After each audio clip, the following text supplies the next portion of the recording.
विचार शून्यता है भारतीय जनता पार्टी के पास, विचार विघटनकारी है और गवर्नेंस का लूर नहीं है। गवर्नेंस का लूर रहता, उनको मनमोहन सिंह जी से सुनना चाहिए था, समझना चाहिए था, देखना चाहिए था कि हम लोग राइट टू फूड का इंतजाम बोलते हैं कि हम दाना पानी खिला रहे हैं, देश के का किसान उगाता है और फिर उसको डिफरेंट सिस्टम से वाला करता है। राइट तो हम प्रोमिसेस जुमले के तौर पर नहीं करते। प्रधानमंत्री जी चुनावी भाषण से लेकर इंटरव्यू में कहते हैं कि 10-15 लाख रुपया तो हम ऐसे ही डाल देंगे, इतना काला धन आ जाएगा। लीजिए क्या हुआ। और गृह मंत्री बोलते हैं कि नहीं नहीं, उसे चुनाव का जुमला था। तो सोच समझ के बोले, गंभीरता रखें अपने वादे में। नमस्कार, आप देख रहे हैं न्यूज़ फोर नेशन में आपके साथ अभिजीत सिंह। बिहार में विपक्षी एकता की बैठक हुई। तमाम जो पार्टियां हैं विपक्ष में वो पहुंचे थे। और वहीं बात करें तो जब विपक्षी एकता की बैठक खत्म हुई तो जब तमाम नेता हैं जो अपने अपने राज्य गए और अपने अपने राज्य जाने के बाद वो एक दूसरे पर ही बार पलटवार करते दिखे। वहीं बात करें तो पश्चिम बंगाल के मुख्यमंत्री ममता बनर्जी ने कहा कि कांग्रेस है जो बीजेपी के ही टीम है, यानी कि साफ तौर पर कांग्रेस पर पलटवार करते नजर आ रहे हैं कि कांग्रेस है जो बीजेपी की ही टीम है। इसी पे बात करने के लिए हमारे साथ हैं कांग्रेस के विधायक दल के नेता डॉक्टर शकील अहमद खान जी। सर, क्या विपक्षी एकता की हवा निकल गया, एक दूसरे पर ही बात पलटवार कर रहे हैं? तो यह जो कहा गया कांग्रेस के मामले में, तो एक बात विशुद्ध रूप से आप लोगों के माध्यम से उन तमाम लोगों को बता दिया जाए कि कांग्रेस पार्टी भारतीय जनता पार्टी के साथ कभी गई ही नहीं, इतिहास ही नहीं है। कुछ लोगों का इतिहास होगा, उससे हमको मतलब नहीं है। अभी लक्ष्य बहुत क्लियर है और वो ये है कि 2024 में विपक्षी एकता के साथ माननीय प्रधानमंत्री कुर्सी पर न रहे। आज के जो है राज्यों में चुनाव भी हो रहे हैं, हर पार्टी अपने अपने कैंडिडेट्स को खड़ा करता है और पब्लिकली भाषण भी देता है। तो यह एक अलग बात होती है।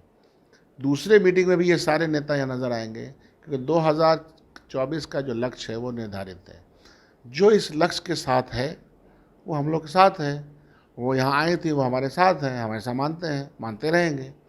तो उसमें कोई दिक्कत नहीं है, कोई मसला नहीं है। लेकिन यहाँ पर दिखे सब साथ में, लेकिन अपने राज्य गए तो अपने ही जो अलायंस बना रहे हैं उसी पर पलटवार करते दिख रहे हैं। तो क्या लगता है कि सिर्फ हर राज्य की और राज्य के इकाइयों की अपनी परेशानियाँ होती हैं और उन परेशानियों की वजह से वो अपने अपने बयानात देते हैं। राज्य की का नेचर भी अलग होता है। देश का नेचर आज के दिन में यह है कि भाजपा को हराओ। भाजपा हराओ मुहिम में कांग्रेस पार्टी और तमाम विपक्षी दल एक साथ हैं। वही लक्ष्य है, वही उसी लक्ष्य की प्राप्ति 2024 में करनी है। बीच में छोटी छोटी चीज़ें हो जाए कोई फर्क नहीं पड़ता। तो क्या सिर्फ नरेंद्र मोदी का हराने का आप लोग मुहिम चला रहे हैं? ऐसे स्टेट में कैसे समन्वय होगा? आप एक दूसरे को जब बात ही नहीं सुनेंगे तो कैसे? प्रधानमंत्री व्यक्तिगत तौर पर किसी को हराने जिताने के बाद है, माननीय प्रधानमंत्री तो प्रतीक है ना, वो एक आइडियाज़ के प्रतीक हैं और वो जिस पृष्ठभूमि से आते हैं उस पृष्ठभूमि को भी हम लोग जानते हैं। उनके आइडियाज़, उनकी पृष्ठभूमि और 9 साल में जिस तरह का गवर्नेंस उन्होंने दिया है, उसी आईने के अक्स में आईने को हम देख रहे हैं। उस आईने में देश की जनता की भलाई नहीं है, डेमोक्रेसी के ऊपर हमला है और आपसी भाईचारे टूटे हैं। विदेश में और देश में हमारे सरकार की शाख गिरी है, आर्थिक गुलामी की तरफ हम बढ़े हैं। पैसा ले लेकर के जनता के लोग भाग गए हैं, उसको हम पकड़ नहीं पाए हैं। तो यह प्रश्न है और उस प्रश्नों की बुनियाद पे देश की आम जनता गुर्बत से गुजर रही है। आपका डीजल पेट्रोल से लेकर गैस सिलेंडर से लेकर तमाम ज़रूरी चीज़ें बढ़ गई हैं। आपके प्लेटफॉर्म की टिकट अगर 5 रुपये थी तो 50 रुपये हो गई है। कॉलेज यूनिवर्सिटी की फ़ीसें बढ़ गई हैं। शिक्षा का निजीकरण की तरफ हम पूरे तौर पर बढ़ रहे हैं। हेल्थ सेक्टर में पैसा काट दिया गया है। तो जो ह्यूमन रिसोर्स डेवलपमेंट के लिए जो बजट है, बेरोज़गारी 45 साल में इतनी आगे बढ़ी है। हर लगभग 42 करोड़ लोग गरीबी रेखा के नीचे आ गए हैं। तो ये सिचुएशन किसने लाया है? पॉलिसी एंड गवर्नेंस अल्टीमेटली देश को आगे बढ़ाते हैं। तो विचार शून्यता है भारतीय जनता पार्टी के पास, विचार विघटनकारी है और गवर्नेंस का लूर नहीं है। गवर्नेंस का लूर रहता, उनको मनमोहन सिंह जी से सुनना चाहिए था, समझना चाहिए था, देखना चाहिए था कि हम लोग राइट टू फूड का इंतजाम बोलते हैं कि हम दाना पानी खिला रहे हैं, देश के का किसान उगाता है और फिर उसको डिफरेंट सिस्टम से वहाँ ला कर देता है। लेकिन राइट टू फूड का बिल कौन लाया पार्लियामेंट में? ज़मीन की कीमत किसानों की 4 गुना किसने बढ़ाई? राइट टू इन्फॉर्मेशन किसने लाया? राइट टू एजुकेशन कि पहली जमात से 8वीं जमात तक फ्री एजुकेशन हो गई। तो ये कानून हम बनाते हैं। हमने 70,000 करोड़ रुपया माफ़ किया किसानों का, तो जनता को राहत कैसे मिले? अभी कर्नाटक का चुनाव हमने 5 प्रॉमिसेस किए थे। फ़ोन लगाइए कर्नाटक में कि ये 5 प्रॉमिसेस पूरे हुए कि नहीं। तो हम प्रॉमिसेस जुमले के तौर पर नहीं करते।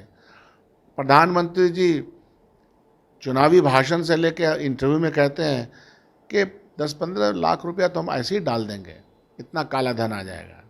लीजिए क्या हुआ। और गृह मंत्री बोलते हैं कि नहीं उसे चुनाव का जुमला था। तो सोच समझ के बोले, गंभीरता रखें अपने वादे में।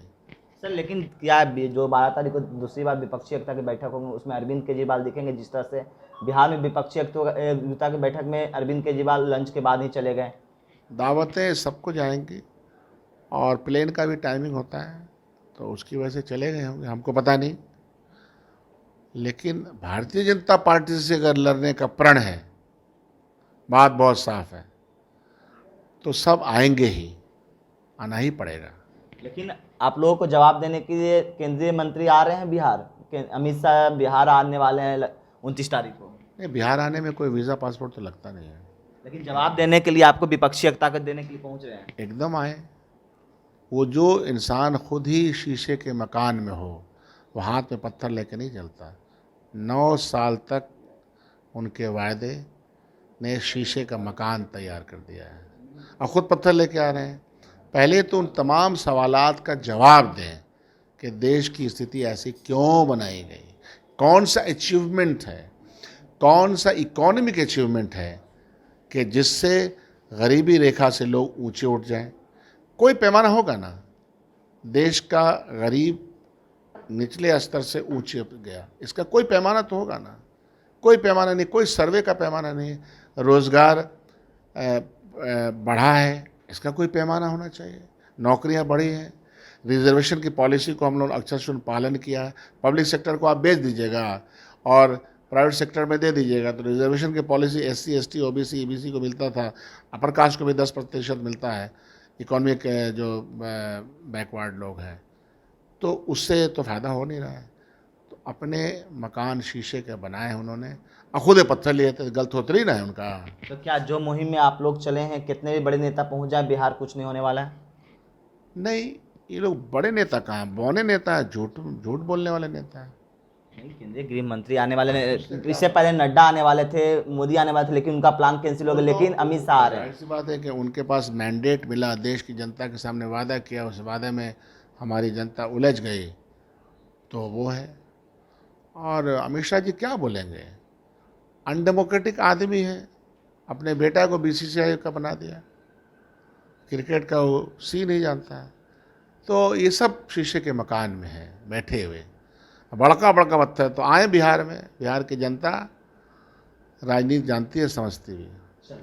ये थे हमारे साथ कांग्रेस के विधायक दल के नेता डॉक्टर शकील अहमद खान। इन्होंने तमाम सवालों का जवाब दिया। इस तमाम खबरों को न्यूज़ पॉइंट के साथ नमस्कार।